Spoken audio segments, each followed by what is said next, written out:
આજે હું વિડીયો બનાવું છું મારા પોતાનો અનુભવ સ્કીપ ના કરતા મજા આવશે.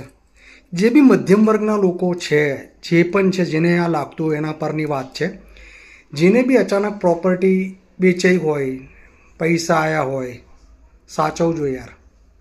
ઘણાને એવી આદત હોય છે, બધાની વાત નહીં, ઘણા એવા લોકો છે કે મધ્યમ વર્ગના લોકો અચાનક કંઈ પ્રોપર્ટી વેચાઈ, ઘણો બધો રૂપિયો આવ્યો તો વસ્તુઓ વસાઈ, ઘર માટે કે પોતાના માટે કે મોજશોખ માટે ના કરતા.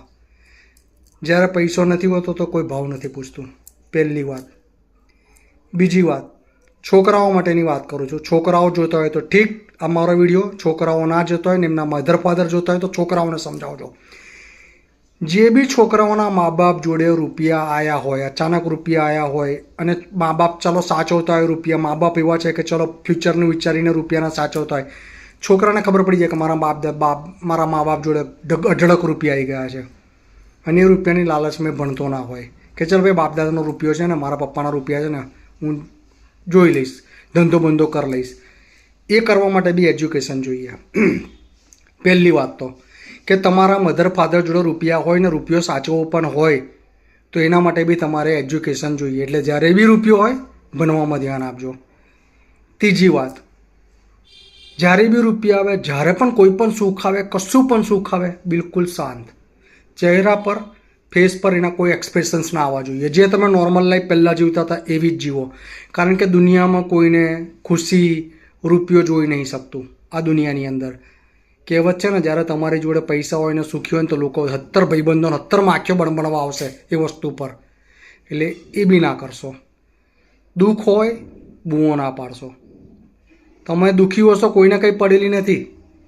તમારી દુઃખની મજા લૂંટવા આવશે કોઈ, તમને સમજવા કોઈ નહીં આવે. તમે કોઈની ગાડી દુઃખ ના રોદ ના રડશો, મજા લૂંટશે, મદદ કોઈ નહીં કરે. એટલે આ ત્રીજી વાત. ચોથી વસ્તુ કે કંઈ પણ વસ્તુની અંદર તમે સક્સેસ ગયા હોય, બહુ ખુશ હોય, તમે કંઈક જગ્યાએ હાસિલ કરી દીધું હોય અને એવું હાસિલ કર્યું હોય કે તમારી લાઈફ બની ગઈ હોય અને તમને જ ખબર હોય કે તમે કંઈક એચીવ કર્યું છે ને તમારી લાઈફ બની ગઈ છે. સક્સેસની વાત કરું છું, કોઈને કહેવાની કે છાતી પીટવાની, ગર્વ લેવાની જરૂર નથી. તમારી સક્સેસ, તમે કરેલી વસ્તુ હાસિલ, એની જાતે જ બૂમ પાડશે, પોકારશે કે તમે સક્સેસ ગયા અને તમે કંઈ એચીવ કર્યું.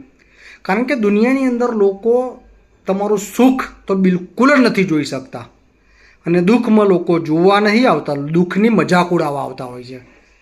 વિડીયો બહુ લાંબો નહીં બનાવતો, પણ મારા ખુદના અનુભવ કહું છું. મારો વિડીયો ગમે હોય તો લાઇક, શેર, સબસ્ક્રાઈબ કરજો. ચાલો કાલે મળીએ. જય શ્રી કૃષ્ણ.